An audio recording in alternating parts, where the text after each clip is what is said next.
The Voice Vista Podcast, venture by Pooja Prasoon.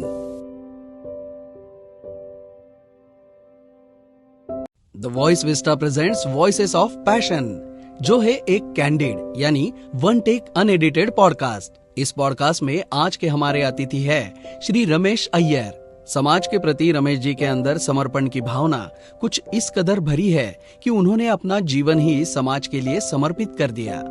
Give welfare organisation के माध्यम से वे समाज को कुछ देने की शक्ति का उदाहरण देते हैं और सेवा का जुनून अनुसरण करने वालों के लिए रास्ता रोशन करते हैं। कल्याण सेवा या सामाजिक कार्य का जुनून भी कैसे व्यक्ति और समुदाय दोनों को बदल देता है, ये जानने के लिए हमारे साथ पॉडकास्ट में बने रहिए। वॉइस विस्टा पॉडकास्ट में आप सभी का स्वागत है। Voice Vista podcast venture by Pooja Prasoon, और जिसमें आप सुन रहे हैं आज का शो वॉइस ऑफ पैशन, और जिसमें हमारे जो गेस्ट है वो बहुत स्पेशल है, क्योंकि सोशल वर्क जिसे हम कहते हैं कि लोग सोशल वर्क करना चाहते हैं बहुत सारे, और बहुत सारे करने की कोशिश करते हैं, लेकिन कैसे करना है, कहाँ करना है और किस तरीके से करना है, ये बहुत अच्छे तरीके से हमारे गेस्ट ने साबित कर दिया है।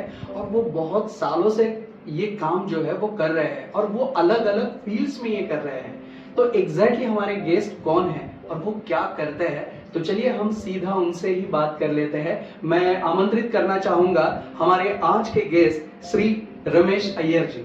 Ramesh ji, welcome to our show. Please आप बैठिए। Rahul ji, thank you very much कि फॉर इनवाइटिंग मी। हम बहुत दिनों से मतलब ये चल रहा था कि हम आपका काम मतलब जो है गो थ्रू कर रहे थे। हमें समझ में ही नहीं आया कि यार ये इतना पॉसिबल कैसे हो सकता है। तो सीधा हम लोग मतलब हमने ये डिसाइड कर लिया था कि अब तो सर से बात करनी ही है। सो रमेश जी, हमें ये बताइए कि आप मतलब आपका जो बैकग्राउंड है, मैं बताने से जो मुझे बोलना था मैंने बोल दिया, लेकिन मैं आपके मुंह से, मैं और हमारे दर्शक सुनना चाहेंगे कि आप क्या करते हैं एग्जैक्टली। मैं अभी जो सोशल वर्क करता हूँ ये 26 साल से कर रहा हूँ नासिक में। डिफरेंट स्पीयर्स में करता हूँ। 26 साल पहले जब मैं मेरा नौकरी छोड़ दिया और सोशल वर्क में आया, मैं एक कंपनी में सीईओ था। सीईओ का काम छोड़ के मल्टीनेशनल कंपनी में, बहुत अच्छी नौकरी थी, बड़ा तनख्वाह था, तो लोग सोचे क्यों छोड़ दिया।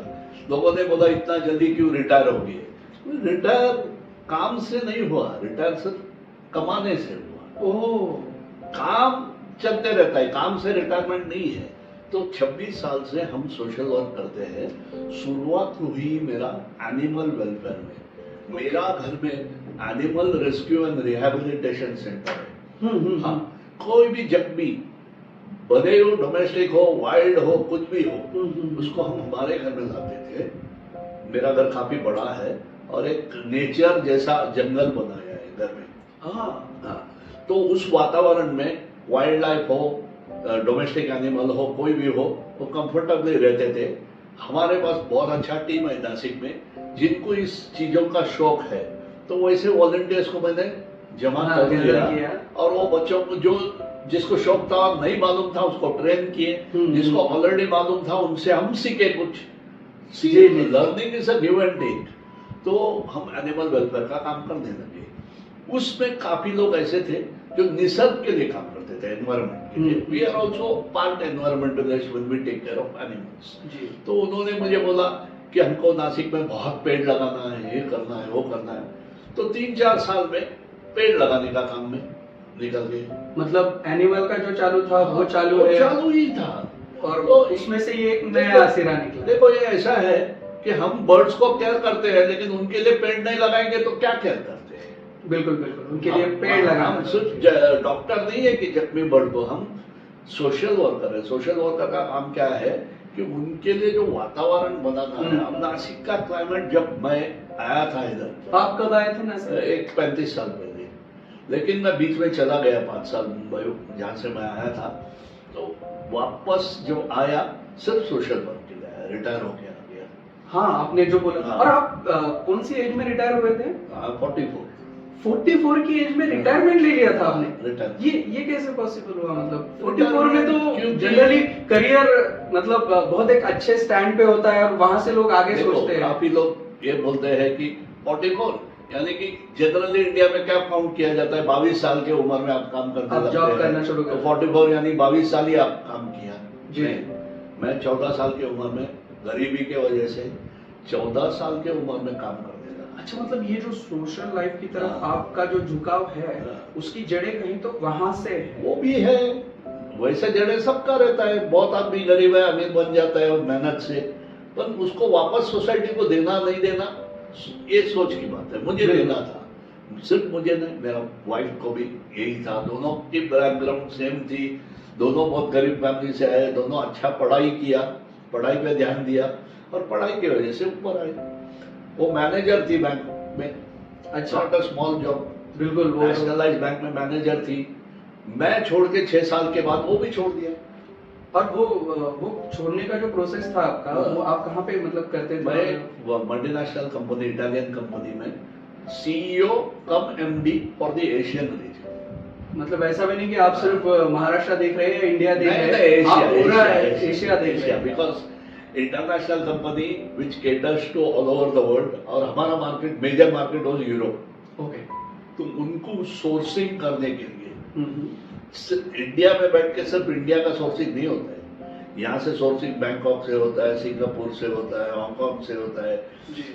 अपने जो नेबरिंग कंट्रीज है, बांग्लादेश है, हम्म। वैसे कंट्रीज, क्योंकि हम जो फील्ड में थे गारमेंट, तो हम्म। उसके लिए एड ऑन्स के लिए हमको सोर्स करना होता है। एड ऑन्स होता है, पैकिंग मटेरियल होता है, एम्ब्रॉयडरी होता है, डिजाइनिंग होता है, काफी चीजें होता है।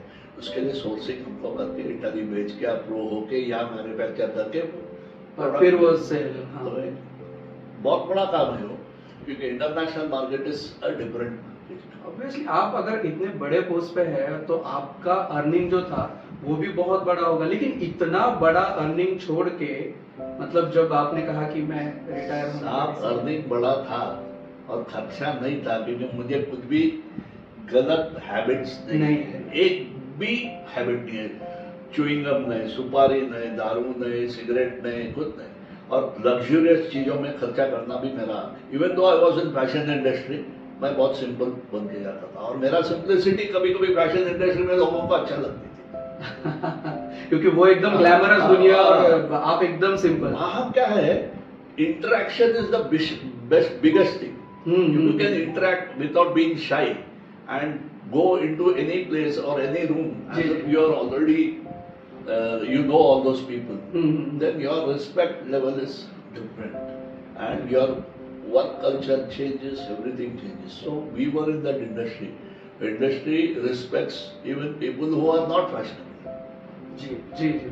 तो हम वहां से छोड़े। 6 साल बाद मेरा बीवी at her age of 46, she left her job. हम दोनों सोशल वर्क करते थे, क्योंकि हमको सोसाइटी को कुछ वापस देना था।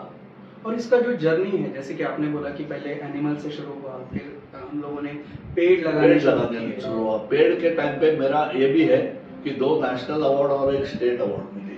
क्या बात? हाँ, I am known in Nashik more as an environmentalist, because Nashik people have seen me in a long span of time as an environmentalist। मैं schools में जाता था, colleges में जाता था, environment पे lecture देता था, trails में लेके जाता था उनको, बच्चों को, नागौर बम्बेश्वर कहीं भी, किसी भी अच्छे स्पॉट पे लेके जाके वहाँ एक्चुअल क्या है। और मेरे घर में भी ऐसा मॉडल बनाया था। The whole model was, my house is a nature house। तो 1500 बच्चे साल में in batches of 50 घर में आते थे और उनको पूरा निसर्ग का वातावरण जो है ना, क्योंकि वो वहां पे सब वैसे ही है, पूरा जंगल है। आप कभी आइए मेरे घर में, कोई नहीं बोलेगा कि इतना अच्छा बंगलों के बीच में आपने ऐसा कचरा क्या कर दिया। जिसको पसंद नहीं है वो ऐसा सोचेगा, लेकिन जिसको पसंद है वो तो जिसको पसंद है वो तो किया कैसे साहब, आप तो you are living in heaven. So ये अपना अपना सोच समझ की बात है जी। तो जब भी हम पेड़ लगाने लगे और पेड़ हम लगाते रूरल एरिया में गए, तो हमें काफी लोग बोले ये आप पेड़ लगाएंगे आदिवासी लोग काट देंगे। मैं बोला क्यों काटेंगे, तो उनको चूल्हा के लिए चाहिए। तो मैं बोला गलती क्या है उसका, उसको हम गैस देंगे तो वो नहीं काटेगा। तो गवर्नमेंट ने गैस देना किया, लेकिन हम लोग भी उनको समझाने लगे। तो मैं एक बार एक फॉरेन कंट्री में गया था, एस्टोनिया, जहाँ 85% इज फॉरेस्ट कंट्री का, छोटा कंट्री, 85% इज फॉरेस्ट। वहां ये रह के भी एक दो पेड़ काटेगा तो 10 पेड़ लगाना पड़ेगा, वैसा रूल है। क्या बात है। और उधर सॉमिल इंडस्ट्री है, सब वुड का बनता है, वुड का प्लाई बनता है, वुड का घर बनता है और एक्सपोर्ट करते हैं जी। तो मैंने आदिवासी को बोला काटो, लेकिन एक काटा तो 10 लगा। तो कौन लगाएगा, कहां से उसको पेड़ मिलेगा, कौन खड्डा करेगा? वो खड्डा करके वो बनाना है तो उसको मजदूरी चाहिए, क्योंकि वो मेरा जैसा सोशल वर्कर नहीं है, उसको रोजी रोटी चाहिए। तो हमने सोचा चलो let us collect fund, employ them to do something good in nature which will be useful to them tomorrow. Yes. तो उनको फलों का झाड़ भी बोल दिया कि उनका उत्पन्न होगा। जी बिल्कुल। सिर्फ साग का झाड़ दिया, वड़ का झाड़ दिया, ऐसा नहीं होता है। तो उनको यहाँ क्या है, आम का पेड़, सीताफल का पेड़, पेरू का पेड़, तो उससे 4 उत्पन्न भी मिलेगा, उसे काटेंगे नहीं। बिल्कुल बिल्कुल, वो पेड़ तो कोई नहीं काटेगा, पैसा कुछ आता है। तो ये सब सोच समझ के वो परसेंटेज लगा के हम ये काम करने लगे। तो जब भी वो काम करने लगे, वहाँ एक विलेज में था, this is about 15-16 years back, Patracha Pada करके एक विलेज था। तो मैंने देखा बच्चे बैरफुट जा रहे हैं, स्कूल को कभी जाते नहीं है, उधर स्कूल के उधर विलेज में खेल रहे हैं। तो किसी को बोला बच्चा स्कूल क्यों नहीं गया? नहीं गया, बस। मतलब उनका उसके बिना कुछ अड़ नहीं रहा, ऐसा उनका सोचना था। उनको नहीं था सीरियसनेस स्कूल में जाने का। तो मुझे बहुत बुरा लगा, तो मैं उस विलेज में काम करने लगा 16 years बैक। स्कूल को अच्छा किया, बच्चों को अच्छा ड्रेस दिया, बच्चों को शूज दिया। उस टाइम पे मैंने ऐसा भी गलत काम किया कि जूने कपड़े, जूने कुछ मिलते हैं ना नासिक में, वो जाके वो बच्चों को दे देता था। ओके। और किसी ने मुझे पूछा तो आप इनको भिखारी बनाना चाहते हैं क्या हेल्प करना चाहते हैं? तब मेरे को भी हमें भी सीखना है ना लाइफ में। बिल्कुल। मुझे बुरा लगा, तो मैंने सोचा अब से मैं इनको कभी कुछ भी जूना चीज नहीं दूंगा, जो भी देना है, जो भी देना नया देगा, और उसके लिए उनको काम करना पड़ेगा। हाँ, मतलब ऐसे ही नहीं देना है। तो विलेज में एक स्कीम स्टार्ट किया। कुछ मैं बोलूंगा आप ये महीना 600 पेड़ लगाओ। हाँ। मैं आप लोग को, बच्चों को नया ड्रेस दे दूंगा। क्या नया ड्रेस तब दूंगा जब आप पेड़ 600 पेड़ लगाएंगे, और 600 पेड़ मुझे दिखाएंगे। नेक्स्ट ईयर मुझे 600 पेड़ दिखे, हाँ, तो एक पेड़ के पीछे 10 रुपया जिसने लगाया उसको मिलेगा। क्या बात। हाँ, तो ये सब इंसेंटिव स्कीम लाया तो उनको भी अच्छा लगा, क्योंकि वो ये समझ रहे थे कि हम ये काम करते हैं, इसके बदले हमें ये मिलता है, ना कि ये हमें फ्री मिल रहा है। क्योंकि अगर फ्री मिलता था तो शायद उसकी कीमत भी नहीं होती थी, उनको कीमत नहीं होती थी, और मांगते थे, और सोचते थे। उसका कोई मतलब नहीं, उनको मांग नहीं सकते, क्योंकि उनको मालूम है मैं ये मांगा तो 7 कुछ मांगेंगे मेरे से, तो मैं वो भी तैयार, गिव एंड टेक था। तो ये काम कर रहा था, उस काम का नाम लिखा था हमने गिव। हाँ, मैं वही आने वाला था कि गिव वेलफेयर ऑर्गेनाइजेशन जो है, कि ये मतलब कैसे फॉर्म हुआ? It started with giving, but that giving was wrong. Now what we had to do, we have to empower the village. तो using the same word, G, I made it get involved in village empowerment, GIV। क्या बात है। तो एक 9 साल पहले ऐसा वो काम स्टार्ट किया। फिर वो अच्छा चलने लगी तो हमने एक गिव करके NGO रजिस्टर कर दिया, give welfare organisation. We registered the NGO, क्योंकि स्टार्टिंग से ये सब काम में मैं और मेरा बीवी, हमारा पास जो एक्स्ट्रा इनकम थी, रिटायरमेंट का पैसा जो हमें मिलता था, it was more than what we need personally. और मेरे बच्चे तो बहुत ज्यादा कमाते हैं, तो उनको मेरा पैसा की जरूरत नहीं थी।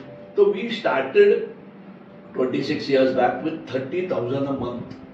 That was extra money in my house. Why should I say? Why should I? किसके लिए क्या करना है? बच्चे के पास समय है, वो उनका कमा रहे हैं, तो दूसरे के बच्चों को संभालो। तो ये काम पहला निसर्ग के लिए करते थे, एनिमल्स के लिए करते थे। जी। और जैसा मैं इंसानों के लिए करने लगा, तो काफी लोग हमारे साथ जुड़ गए। सोशल मीडिया जैसा आप आज जो कर रहे हैं, जी, इसके वजह से आपका ये, इसके वजह से और 100 लोग आएंगे मेरे पास। तब जी, हम लोग जी। अकेले थे, लेकिन एक कारवा बनता गया जैसे एक कैसे चलता 15 साल पहले बहुत लोग जुड़ गए हमारे साथ। बोला अंकल आप करते हैं, हमें भी आपके साथ अंकल। तो मैं तो अंकल हो गया नासिक में। तो साथ में जुड़ गए बहुत अच्छे अच्छे लोग, मेरे से अच्छे लोग जो करना चाहते थे, कि काफी बड़े बड़े घराने के लोग। मैं नाम वो बोले हमारा नाम नहीं नाम है। नहीं चाहिए। हाँ, उनको सच्ची दान करना है दिल से और नाम नहीं चाहिए। तो वो बोलते थे आइए साहब, अयर अंकल हमारा घर में आइए, आपको मैं चेक दे देता हूँ 50,000 का, आप क्या करेंगे। मैं बोला मुझे ये स्कूल में ये करना है, ये मरम्मत करना है, या स्कूल बिल्डिंग बांधना है, या कुछ करना है। अच्छा ठीक है। और ये रेगुलरिटी में पैसा आने लगा, और जो 30,000 पर मंथ 26 साल पहले मैं खर्चा कर रहा था, आज गिव वेलफेयर ऑर्गेनाइजेशन दिन का 80,000 रुपया खर्चा। क्या बात। 80,000, we have reach that level. लेकिन बॉम्बे के एनजीओ, बैंगलोर के एनजीओ, दिल्ली के एनजीओ देखेंगे, उसके सामने तो हम बहुत बहुत छोटे हैं। बहुत मतलब आप वो टारगेट वो रख के चल रहे हैं कि दे- हमें दे- इस लेवल का काम करना दे है। स्पेंड इन करोड़ों रुपए में खर्चा करते हैं, हमें वो लेवल नहीं आया। लेकिन सोशल मीडिया की वजह से मैं खुद पब्लिसिटी में नहीं जाता हूँ, जी। और एनजीओ ऐसा नहीं है कि एडवर्टाइजमेंट कर सकता है कि हम ये करते हैं वो करते हैं न्यूज़पेपर में। वो तो माउथ पब्लिसिटी से ही मेरे Mouth ख्याल से कि publicity। आपका काम किसी ने देखा है कि नहीं, आप अंकल के पास जाओ और वो डेफिनेटली करेंगे। तो इतने लोग आने लगे, दूर दूर से लोग आने लगे, विलेज से लोग आने लगे। कभी कभी कोई विलेज में मैं जाता हूँ ना, तर अय्यर साहेब हो या तुमच्याबद्दल ऐकलेलं आहे. So why no, word has already gone. Iyer ji, जी। अंकल करके कोई है, वो ये सब काम कर रहे हैं। मेरे पास आज 148 स्कूल्स हैं, जिसको फ्री एजुकेशन तो 5,700 चिल्ड्रन हम दे रहे हैं। बाप रे। लेकिन उस 148 स्कूल्स में 70 स्कूल तो मैं देखा ही नहीं। अरे वो बाप। लिखे, सर आके घर में मिला, बात हुआ, इंटरव्यू हुआ। मैं बोला चलो आपका स्कूल को दे देंगे, आप रिटर्न में क्या देंगे, आपके बच्चे क्या करेंगे, जी, जी, आपके जी। बच्चे अच्छे पढ़ेंगे क्या। हाँ, जो गिव एंड टेक का जो आपने जो पहले जो बोला था। स्कूल एग्री किया, फिर विलेजेस में ऐसा एग्रीमेंट था, हाँ, तंबाकू नहीं खाएंगे, हाँ, सिगरेट नहीं हाँ, पिएंगे, जी जी जी। दारू नहीं पिएंगे। आप छोड़ेंगे तो मैं विलेज में आने को तैयार हूँ, नहीं तो नहीं आऊँ। ओवरनाइट नहीं होती थी। आज भी कोई चोरी छुपे करता है, लेकिन 80% सक्सेस है। 80% ये बहुत बहुत बड़े स्केल पे है। एंड बिगेस्ट सक्सेसेस जो बच्चे हैं ना, उनको तो पूरा नफरत हो गया इससे। वो पैदा किया कि फ्यूचर जनरेशन वहां ये गलत काम नहीं करेगा, उनका फोकस है। मतलब जो चीज बड़े होके समझनी चाहिए वो बेसिक में ही वो समझ गए कि ये अपना काम है ही नहीं और ये इसमें जाना ही नहीं है अपने को, ये गलत नहीं रास्ता जाना है। है। सो बेसिकली वो वहां से बड़े होंगे तो उनके बच्चों को भी वो वही पढ़ाएंगे। और मेरे बच्चे पुलिस हो गए। कैसे? मैं गांव जाऊंगा, एक बच्चा मुझे साइड में लेके जाएगा, पवार पवार कल पिया, तो मेरा नाम नहीं बोलना। मैं जाऊंगा, पवार को मिला, कैसे हो, क्या है, हाँ सब ठीक है, हाँ कितना दिन हुआ पी के। वो बोलेगा नहीं नहीं आप बोला तभी से छोड़ दिया। अच्छा अच्छा, क्योंकि परसों एक दुकान में बोल रहा था तुम खरीद के गया कर। बच्चे का नाम नहीं बोलेगा। हाँ जी, जी। दुकान वाला बोला बोला हाँ बोल रहा था, वो गाँव का पवार लेके गया, तुम बोला वो गाँव में नहीं पिएंगे, लेकिन तो पवार लेके गया। वो एक जो रिस्पेक्ट और डर का जो एक माहौल है वो पर्टिकुलरली डर नहीं है, it should come from respect. और वो अंदर से आ रहा है, अंदर से आ रहा है। डर कम्स फ्रॉम रिस्पेक्ट। डर रिस्पेक्ट से भी आता है या दादागिरी से आता है। हम दादागिरी नहीं करते हैं। हम लेकिन वो एक जो प्यार का जो एक रहता है ना कि जैसे हम लोग बोलते हैं कि परफेक्ट अरे यार अब क्या बोलेंगे अंकल। प्यार और रिस्पेक्ट कि अंकल जी। कल मेरे वजह से गांव में कुछ बंद कर देंगे, हाँ, तो सबका ही नुकसान हो जाएगा, नुकसान मुझे भी, सबका हो और उसका मेजर रीजन मैं बनूंगा। हाँ, तो ये करते करते आए। तो इसमें फील्ड में ऐसा है कि ये जिला परिषद स्कूल्स के लिए हम काम करते हैं हाँ। mainly। और जिला परिषद स्कूल हर गांव में 4th या 5th स्टैंडर्ड तक है। जी जी। और एक 10 गांव के बीच में एक जिला परिषद है जो 8वीं तक है। अच्छा, 5वीं का बच्चा 8वीं वहां तक जाना पड़ता है। तभी एक बार पता चला 6 साल पहले कि लड़कियां नहीं जाती है स्कूल क्योंकि बहुत दूर है और उसके घर घर वाले वाले नहीं छोड़ते नहीं है, और वहाँ पब्लिक ट्रांसपोर्ट आज भी नहीं है। जी जी इंडिया में से एनीथिंग कि हमने किया, पब्लिक ट्रांसपोर्ट नहीं है, टॉयलेट्स नहीं है, तो हम हर महीना 10 टॉयलेट्स बांधते हैं हर महीने। हर महीना उसका भी। और ये जो है, ये जो टॉयलेट्स की बात कर रहे हैं आप, ये स्पेशली स्कूल रीजन, सिर्फ स्कूल के, सिर्फ ओके। स्कूल। और विलेजर्स को भी बोलते हैं इसको यूज नहीं करना, स्कूल के कंपाउंड में रखना चाहिए। अंदर एक लड़का के लिए, एक लड़की के लिए, क्योंकि हर स्कूल में 35-25 ऐसे ही बच्चे रहते हैं, कुछ स्कूल में 8-10 बच्चे भी रहते हैं, कुछ स्कूल में 100 के ऊपर होगा तो 4 टॉयलेट बनाएंगे। हाँ, दो नहीं, जो जैसे स्कूल बट हमारा टारगेट है 10 पर मंथ। तो ये बच्चों का देखा कि लड़कियां जाती नहीं है वो बड़े स्कूल में, वो 5वीं में ड्रॉप आउट होते हैं और बाद में पढ़ना 15-16 साल में शादी शादी। शादी का काम रोक दिया, विलेजर्स को समझाया ये 20 साल तक इसको रोको, पढ़ने का एक मौका दो, अगर अच्छे बन गए और हम उसको डॉक्टर बनाएंगे, हम उसको आईएएस बनाएंगे, ये सब बोल के हमने उनको रोका।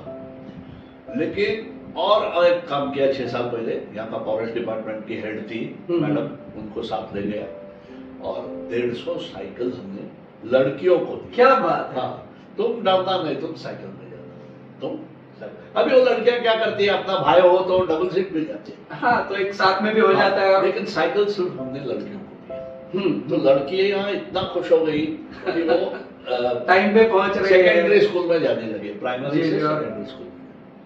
फिर एक बात हुई, एक हमारे वॉलंटियर है, बहुत पढ़े लिखे आदमी है, इनसे ही हमें सीखने मिलता है बहुत कुछ। तो एजुकेशन फील्ड में उन्होंने बोला, रमेश अय्यर आप ये 8वीं तक पढ़ाते हैं, इस सबको क्लेवर बनाते हैं और बाद में बीच दरिया छोड़ के आ जाते हैं, क्योंकि 9th 10th है, वो क्या करेगा आगे उसका इंटेलिजेंस लेके। तो मैं भी सोच में पड़ गया, यार मैं गलत काम कर रहा हूँ, मतलब आगे का आगे सोचना ही पड़ेगा, आगे का क्यों सोचा नहीं।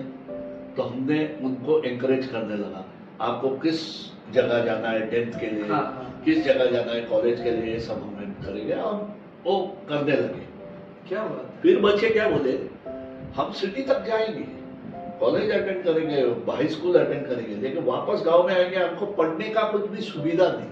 हाँ, तो हमने लाइब्रेरी स्टार्ट किया, किताब लाइब्रेरी स्टार्ट किया। आपको एक बात बोलता हूँ, लाइब्रेरी का मेरा खुद का, भले ही मैं बहुत पढ़ाई किया, ये किया, सर्टिफिकेट है मेरे पास, लेकिन मेरा मेन नॉलेज लाइफ का library. And even a person like Bill Gates, he was a drop out. हाँ जी, लेकिन उनका इंटेलिजेंस, उनका नॉलेज कि वो लाइब्रेरी अटेंड करते थे, लाइब्रेरी में जाके मंत्र उतना पढ़ते थे और उनको वहां से नॉलेज मिला। तो ये मुझे मालूम है कि लाइब्रेरी एक चीज है, इनमें फर्क ला सकती है।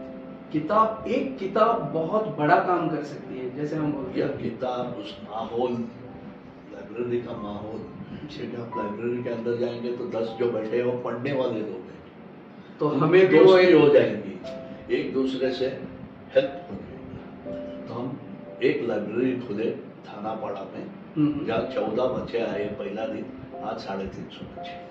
क्या बात है। फिर लाइब्रेरी का सक्सेस देख के 7 गांवों में लाइब्रेरी खुली, और लास्ट ईयर 70 बच्चे हमारे गवर्नमेंट में लगे, और उसमें एक लड़की डिप्यूटी कलेक्टर, उप जिलाधिकारी। क्या बात है। अब ये लड़की का 14 साल 15 साल में शादी होकर वो चली जाती थी, तो क्या होता था। हाँ, आज वो डिप्यूटी कलेक्टर हुई। और अब वो भी, जैसे आपने एक पौधा लगाया था, एक प्लांट लगाया था, तो अब वो आपके हाथ कितने बढ़ रहे हैं अभी। तो ये क्या है, जो वॉलंटियर साथ में मिलते हैं, मेंबर साथ में मिलते हैं ना, उनका भी परिश्रम है। It is not only Ramesh Iyer, एक ऑर्गेनाइजेशन हो गया अभी। लेकिन आप जो सोचते हैं, आप एक जो डायरेक्शन जिसे हम बोलते हैं कि सही लाइन में हमें क्या करना चाहिए, या सबसे मिलके बात करके, ये बहुत जरूरी है। तो विचार विमर्श में लाइब्रेरी खुली जी, लाइब्रेरी में हम काउंसलिंग करने लगे। तो ये काउंसलिंग किसके बारे में थी, मतलब जैसे टाइप नहीं, बच्चों को पढ़ने का दिल है, पहला ही उनको 8वीं तक हमने सब इंटरेस्ट दे दिया। हाँ, अभी अब आगे क्या बनना है। पहले जमाने में था, 15 साल पहले मैं बच्चों को बोलता था आपको क्या बनना है, जी जी, तो क्या बोलते थे, पुलिस, जी, दूसरा शिक्षक, इसके सिवा मैंने कुछ नहीं। 10 साल पहले मैंने एक लड़की से पूछा तुमको क्या बनना है, वो बोला हवाई सुंदरी, एयर होस्टेस। जिसने एरोप्लेन देखा नहीं है, क्या बात है, एयर होस्टेस बनना है। कि अभी ज्यादा बच्चों को आईएएस बनना है, ज्यादा बच्चों को यूपीएससी एमपीएससी एग्जाम देना है। तो उसके लिए हमने जो लाइब्रेरी खोली ना, कि यहाँ पे एंट्रेंस एग्जाम का और जनरल नॉलेज का सब किताब, नॉवेल्स नहीं है। हाँ समझ गया मैं कि जो भी आपको लैपटॉप, कंप्यूटर, नासिक के कंप्यूटर कंपनीज है, वो भी हमें कंप्यूटर फ्री देने लगे। जी जी 1 ईयर यूज, 2 ईयर यूज आके सेट करके देते थे। तो हर लाइब्रेरी में कंप्यूटर, बुक्स, स्पॉन्सरशिप। तो उनको भी वो एक पढ़ने का जो सिस्टम चाहिए होता है, वो एनवायरनमेंट आपने क्रिएट किया है। वो एनवायरनमेंट खाली नहीं, हमारी लाइब्रेरीज में हम जाएंगे ना, मॉडर्न है। तो किसी ने बोला गांव में आपने इतने अच्छे टेबल चेयर, फैन है, कूलर, जी जी वाटर कूलर, ये क्यों लाया गांव में? मैं बोला क्योंकि उनको उतना ही सुविधा देना जो सिटी के बच्चे को है, क्योंकि वो दोनों के बीच में कंपटीशन है। बिल्कुल बिल्कुल। अभी मैं एक बात बोलता हूँ, सबसे इम्पोर्टेंट बात है, मेरा एक स्कूल है हिवानी, यहाँ से 73 किलोमीटर दूर है। वो हिवानी गांव को हमने मॉडल गांव बनाया, to so that other people can copy. देखो तो उसका मॉडल कैसा है? अभी ऐसा है वो गांव का, बेसिक ऐसा है, हेरिटेज एस्पेक्ट से सब घर एक ही कलर का पेंट है, सब घर में वारली है, वारली बिल्डिंग है। हाँ। ये बच्चे ही किए हर घर में। जी जी जी हर घर में बोर्ड है, सब घर में बोर्ड रहता है ना, नाम मेरे घर में है रमेश अय्यर। हाँ, तो हाँ। लोगों को मालूम है रमेश अय्यर का घर है, हिवानी में नहीं, सबसे बड़ा लड़की का नाम। हाँ तो ये इतना अच्छा लगा कि गवर्नमेंट ऑफ महाराष्ट्र सब विलेज में ऐसा करो बोला, लेकिन कहीं हुआ नहीं ये हमारे विलेज में। लेकिन वो कम से कम इसकी शुरुआत तो हुई। Women's empowerment starts there, you give them the leadership जी जी बाई नेम। फिर वो स्कूल का आज बीबीसी ने पूरा वर्ल्ड में बताया प्रोग्राम, वो स्कूल का जी। नासिक का अननोन विलेज का स्कूल आज पूरे दुनिया में देख रही है, क्योंकि वहाँ के बच्चे दोनों हाथ से लिखते हैं, इस हाथ से हिंदी तो इस हाथ से मराठी, इस हाथ से गणित तो इस हाथ से ड्राइंग। क्या बात है। टेबल्स पढ़ा जो बोलते हैं, हाँ। 1200 तक बोलते हैं। जब संविधान में जो भी नियम है वो सब बच्चों को 3rd स्टैंडर्ड के ऊपर के बच्चों को मालूम है। ये कैसे किया आपने? ये मुझे नहीं मालूम है आज भी, मैंने नहीं किया। आपने हमारे वो पास जो टीचर है वहाँ, he is so good, all teachers are good, but all teachers को जाके डेवलप करने के लिए कितने सोशल वर्कर लगेंगे, बहुत। वो या गवर्नमेंट उठ के करना चाहिए, वो नहीं करते हैं। हमने करके बताया, ऐसा मॉडल स्कूल इन ऐसा हो सकता है, और आप ऐसा आज कम से हर कम देखिए। स्कूल, हर गवर्नमेंट ऑफिशियल वो वहां विजिट करता है टू सी ये चमत्कार। और वो स्कूल टेंट में है आज भी, टेंट में। हाँ। तो अभी उनके लिए नासिक का एक बहुत बड़ा अच्छे फैमिली, उन्होंने मुझे 40 लाख दिया। स्कूल, गुरुकुल स्कूल नहीं, मैं गुरुकुल मानना चाहता हूँ। दो स्कूल, हमें विलेजेस में स्कूल नहीं चाहिए, 5 स्टार बिल्डिंग कुछ नहीं चाहिए, हमें हटमेंट जैसा एक क्लास चाहिए, अलग अलग क्लास। और ये इसका इंस्पिरेशन है 3 इडियट्स फिल्म से। वो जो स्कूल है वहाँ बच्चे 365 दिन पढ़ते हैं, एक दिन भी छुट्टी नहीं है, सुबह 8 से रात को 11। वहाँ एक भी बच्चा पहला नहीं पढ़ता था। हाँ हाँ। क्यों पढ़ने लगा? बहुत गरीब लोग हैं, अपने बच्चे को लेके लेबर क्लास है जो नासिक में आते हैं ना, बेगारी, जी जी जी जी। बच्चे को लेके आते थे। तो मैंने रिक्वेस्ट किया कि आप बंद करेंगे? वो बोले गाँव में कौन संभालेगा, खाना कौन देगा? मैं बोला हम देंगे। तो हम 125 बच्चों को खाना देने लगे 3 विलेज का, और वो बच्चे अभी कभी बेगारी बन के गए ही नहीं, वो पढ़ेंगे। और वो आज हमारा फर्स्ट बैच में 4 बच्चे डीएड किए, खुद टीचर बने। टीचर। हमको पहला टीचर्स बनाना है, क्यों बनना है? तो ही हमारा education, type of education spread होगा। मुझे एक सवाल पूछना था कि आपने अभी गुरुकुल का उल्लेख किया, क्या हम लोग अगर मतलब जो अभी जो एजुकेशन सिस्टम है, जो कि मतलब आफ्टर इंडिपेंडेंस जो आया है, तो वो अंग्रेजों के हिसाब से आया था, बराबर है, क्योंकि उन्हें उनका सिस्टम चलाने के लिए लोग चाहिए थे, कि जैसे क्लर्क हो गए या उस हिसाब से। करेक्ट। लेकिन इस चक्कर में उन्होंने जो हमारा गुरुकुल सिस्टम था उसको पहले ब्रेक किया, क्योंकि पहले हमारे यहाँ पे ये प्रॉब्लम्स नहीं थे, ऐसा मुझे लगता है। आपका क्या मानना है इस बारे में? नहीं, उन्होंने वो ब्रेक क्यों किया कि उनको मालूम था ये रिलीजियस बेस्ड है और यूनिटी होगा, वो यूनिटी तोड़ने के लिए उन्होंने वैसा वो किया। गुरुकुल सिस्टम का मैं नहीं बोलता हूँ, जो पहला गुरुकुल सिस्टम था अपना वो बहुत अच्छा था। अभी भी इंडिया में कुछ कुछ जगह हाँ है और अभी बन रहे हैं मेरे ख्याल साउथ से। में तो बहुत जगह है। I don't know much about north. मेरा मीनिंग है गुरुकुल का मीन्स मैं नहीं बोलता हूँ कि उसमें मॉडर्न एजुकेशन नहीं होगा, सब होगा जी जी, लेकिन वो तो सब होगा। वातावरण अलग होगा। एग्जैक्टली। स्कूल में सर नहीं हो गया गुरुजी, आप समझ गए। स्कूल में अभी आदिवासी स्कूल में संस्कृत नहीं पढ़ाते हैं, हमारे स्कूल में पढ़ाते हैं। उनको भी वो नॉलेज होता है और व्हाट इज रॉन्ग, उनको पढ़ाओ ना, पता होना चाहिए ना। पता होना चाहिए। तो हम लोग जो करना चाहिए वो नहीं किए और जो ब्रिटिश सिस्टम है उसके हिसाब से चले गए। तो जरूरी नहीं है कि वो सिस्टम भी खराब था, लेकिन वी कैन मिक्स मैच। जी जी जी बिल्कुल, जरूरत है उसकी, जरूरत है। तो ये सब मॉडल हम लोग क्यों क्रिएट कर रहे हैं, क्योंकि उससे देख के बात की इंस्पायर हो जाएगा। आप करो तो सही। तो वो होने लग गए हैं। अभी मेरा जो 148 स्कूल्स है वहाँ के सर लोग जो अच्छे सर लोग बोलते हैं, अय्यर साहब अभी हिवाली का स्कूल बंद कीजिए हमारे गाँव में। क्यों मालूम है, गांव वालों को साथ नहीं लेगा तो ये काम नहीं होगा। सर उनका सपोर्ट बहुत जरूरी है। उनको जाके मुझे बोलना पड़ता है, आपको क्या चाहिए, सोलर चाहिए, आपको पानी चाहिए, आपको ये चाहिए, बेसिक थिंग, आपको कुआं चाहिए, मैं दूंगा।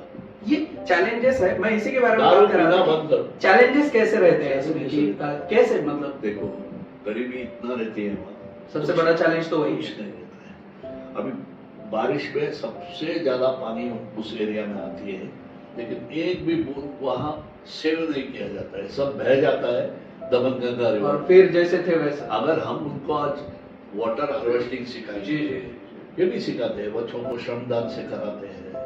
हमारे वाले स्कूल में खाना खिलाते हैं, हम बोलते हैं ना नहीं, वो उसके लिए पैदा करते हैं, ऐसा मालूम है।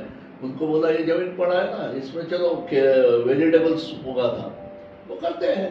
तो खुद का वेजिटेबल खरीदते ही नहीं है और समझ जाते हैं कि ये चीजें मतलब कैसे आती है, उसके लिए कितनी मेहनत करनी और वो पड़ती है। शेतकरी का बच्चा है, उसको उस माहौल से निकालना भी नहीं है मुझे। Education doesn't mean everybody has to become doctor और पूरा डिटैच कर दो उससे, ऐसा नहीं। मींस उसको सब मालूमात होना चाहिए लाइफ में, भले वो शेतकरी हो या डॉक्टर भी हो तो उसे पता होना चाहिए कि जब खेत में ये जब सब धान आता है, हमारा खाना जो आता है वो खेत से आता है, तो उसके लिए कितनी मेहनत अब क्या होता है मालूम है, लोग सोचते हैं हम गांव में जाके सबको इंजीनियर डॉक्टर नहीं, हम उसको क्यों पढ़ा रहे हैं। वो बेचारा पहले जब 6 किलो बेचता था 15 रुपया किलो, 6 into 15 कितना है उसे मालूम नहीं था जी। तो फंस जाता था। आज उसके बच्चे जब बेचेंगे वेजिटेबल, वो आदमी बोलने का पहला बोल देगा 90 रुपये इतना होता है। और ऊपर से उसको आगे कैसे बढ़ाना है ये भी वो जान गए हैं इस एजुकेशन की वजह तो से। Education is the much for various things, it is not for इस चीज के लिए कि वो पैसा कमाने के लिए या कुछ करियर बनाने के लिए। ये जो मतलब एजुकेशन सिस्टम जो उसमें बहुत बड़ा बदलाव जो आया है, मतलब जो आप करने की सोच रहे हैं और जो आप कर रहे हैं इम्प्लीमेंटेशन, तो इससे हमें ये तो पता चल गया कि लोग कैसे जुड़ते हैं। कि जैसे आपका मॉडल देखा तो भाई मैं भी आऊंगा कि अरे अंकल यार अंकल हमारे गांव में भी एक बार ये ऐसा करो, तो ये ऐसे एक से बढ़कर एक से जुड़कर एक ये बढ़ता जाएगा। सिर्फ आप भी नहीं, गवर्नमेंट ने भी अप्रिशिएट। तो क्या जिला परिषद ऑफिस, कलेक्टर ऑफिस की जो हेड है ना, वो देखते हैं ये अच्छा काम है, तो उनका कैसा तो उन लोग क्या करते हैं, उनके पास मेरे से ज्यादा पावर है, पैसा भी है जी। तो इमीडिएटली वो नोटिस भेजते हैं सब स्कूल को।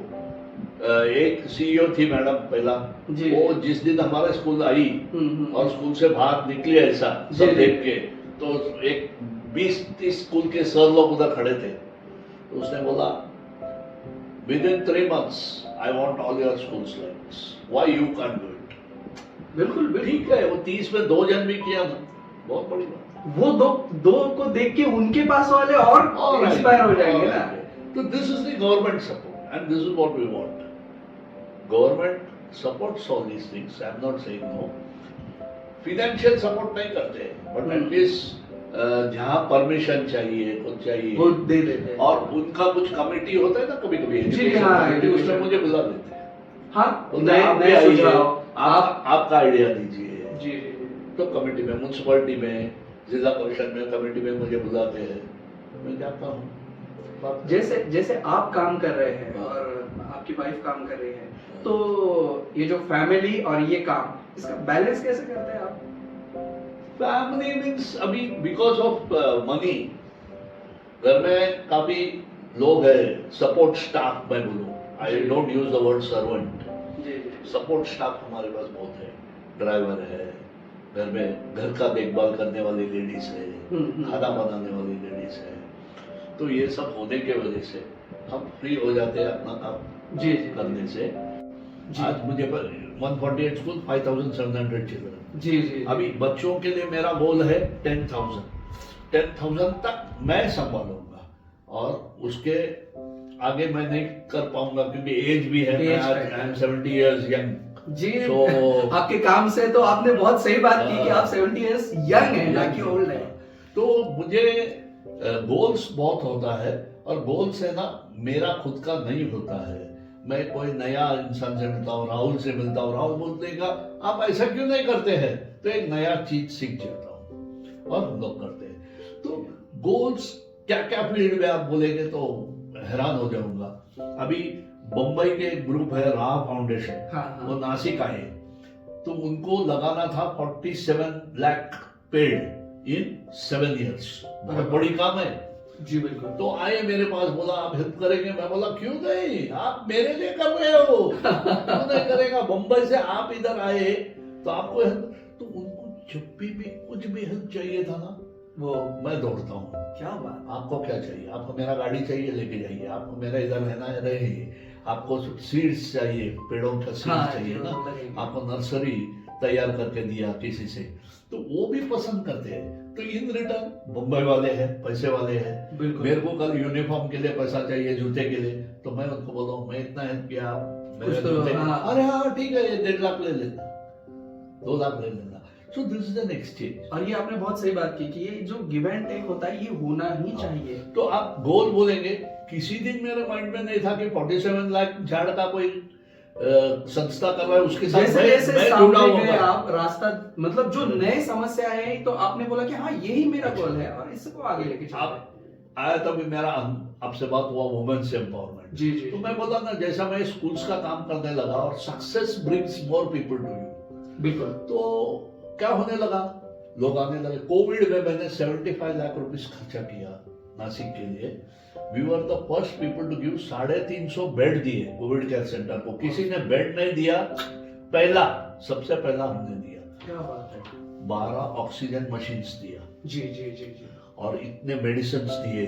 कोविड में सुबह 7 से 12 तक काम। तो कोविड हमारा काम नहीं था, लेकिन जब डिजास्टर आती है तो disaster management became one of our work. तो ऐसा एक है। कोविड में और एक सिचुएशन हुआ, मेरा वाइफ, मेरे घर में किसी को कुछ प्रॉब्लम नहीं था, घर में रहने वाले डोमेस्टिक हेल्थ भी थे, वो घर में ही रहते थे, तो हमने खाना बनाने लगा और 50 लोगों को होम क्वारंटाइन को फ्री खाना घर से देते थे। क्या बात है। वहां पे मेरा कार्ड छोड़ के आता था, मैं कौन लाके दिया बताने के लिए। कुछ लोग आके थैंक यू बोलने लगे घर में, अब स्वादिष्ट खाना था, कौन सा होटल से, इसका कितना पैसा देना है, एक एक का अपना अपना क्वेश्चन था। तो मैंने बोला नहीं, मेरा बीवी खाना बनाई along with our people in the house. हमारे पास 3 गाड़ी है, तो हम लोग ला के आपके दरवाजे पे रख के बेल बजा के मैं खुद करता था। इसमें कुछ पैसा देने की जरूरत नहीं, वे सोशल वर्कर्स। तो उसमें क्या हुआ, रेस्पेक्ट बढ़ गई। जी जी। जिसको टेस्ट बढ़ गया खाना का, तो उन्होंने मेरा बीवी से इंसिस्ट किया, आप कुछ कीजिए, हमको ऐसा खाना देते जाइए, हम पैसा देंगे। मैं बोला we are quite rich, we don't want all this. तो इतना सताया कि मेरा वाइफ ने एक होटल खोला उनकी वजह से। आज वो होटल नंबर 1 है, अम्मा tiffin copy. And what happens, वो होटल का जो प्रॉफिट है वो मुझे देती है, और आप फिर वो और सोशल वर्क मैं मेरा सोशल वर्क में मेरा राइट हैंड चला गया। सर बहुत बहुत ज्यादा इंस्पायरिंग। गोल्स ना, goals keep coming, goals keep changing. बिल्कुल। I cannot tell you what is my goal. जी जी Our aim is to keep doing good things. Without goals are created by the people we meet. Covid में 80 ladies lost their husband. एक संस्था है दिव्य चेतना, उन्होंने help करने लगे, तो उसमें ऐसा नौबत आई कि 120 बच्चों का फीस भरना था। तो संस्था मुझे कांटेक्ट किया, एनजीओ से एक दूसरे को कांटेक्ट करते हैं हेल्प के लिए। तो 120 में 52 बच्चों का फीस 27 लाख रुपया मैंने भरा। बाप रे। तो अभी जुड़ गए, वो काम हो गई, एक रिस्पॉन्सिबिलिटी हो गई। Every year I have to meet those ladies, साल में 3 बार, भाऊ बीज, राखी के दिन, ये सब मेरे बहन होगी। जी बिल्कुल। कोविड के टाइम बार्बर्स, ब्लाइंड वर्कर्स, जी सेक्स वर्कर्स, इनको सब टोटली अनएम्प्लॉयड हो गए, कमाई नहीं था, उनका डे टू डे कमाई है, उनको हम राशन देने लगे, हेल्प करने लगे। उसमें क्या हुआ, ब्लाइंड और बार अभी हमारे पास हेल्प के लिए आते नहीं है क्योंकि नौकरी सब लग गई, लेकिन सेक्स वर्कर्स का इतने प्रॉब्लम्स मैंने देखा कि अभी मैं उनके साथ जुड़ गया हूँ, and they treat me as a brother. मैं सेक्स एरिया में कहीं जाता हूँ तो आके मेरे को पैर छूते, और हर भाव बीच और राखी में मैं उनके साथ रहता हूँ। बहुत बहुत ही। When you say goals, I never thought any day that I'll be working with sex workers. Ji ji. But आज उनका जो परिस्थिति देखा मैंने, कि मैंने बोला चलो इनको हेल्प करना है, and they like me coming and helping. जी मैं समझ। I don't do the help myself. बड़े संस्था कर रहे हैं उधर ऑलरेडी काम, उनके साथ जुड़ जाता हूँ और छोटा काम कर लेता हूँ। तो छोटे काम कहीं करके ऐसा एक बड़ा काम हो जाता है, सब मिलके एक बड़ा काम हो जाता है। सभी दर्शकों से मैं बोलना चाहूंगा कि श्री रमेश अय्यर जी की मतलब हम अय्यर अंकल कह सकते हैं उनको, कि उनकी ये स्टोरी या उनकी ये कहानी या उनका ये काम देखकर बहुत सारे लोग इंस्पायर हो रहे हैं, जिनमें काफी बच्चे हैं, जिनमें औरतें हैं, जिनमें पुरुष हैं, सभी लोग हैं। और अगर आप इन चीजों से थोड़ा भी मतलब इंस्पायर होते हो तो ये एक बहुत बड़ी अचीवमेंट होगी, बहुत बड़ा काम होगा ये।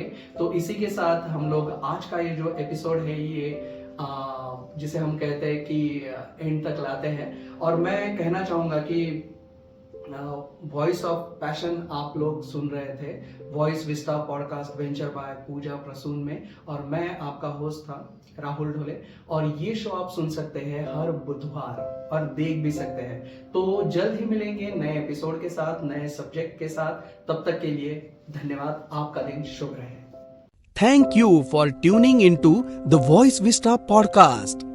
आप और भी इंटरेस्टिंग शो सुन सकते हैं thevoicevista.in पर। ये शो कॉन्सेप्चुअलाइज किया है पूजा प्रसून ने, प्रोड्यूस किया है द वॉइस विस्टा ने। गेस्ट कोऑर्डिनेशन में हमारे साथ रही सुनीता जी चौहान। डिजाइन किया है टीम क्रिएटर्स डेन ने। साथ ही एडिटिंग और प्रोडक्शन के लिए धन्यवाद टीम लर्निंग बी को। प्रोमो वॉइस दिया है राहुल ढोले ने। लाइक, फॉलो और सब्सक्राइब करना ना भूलें।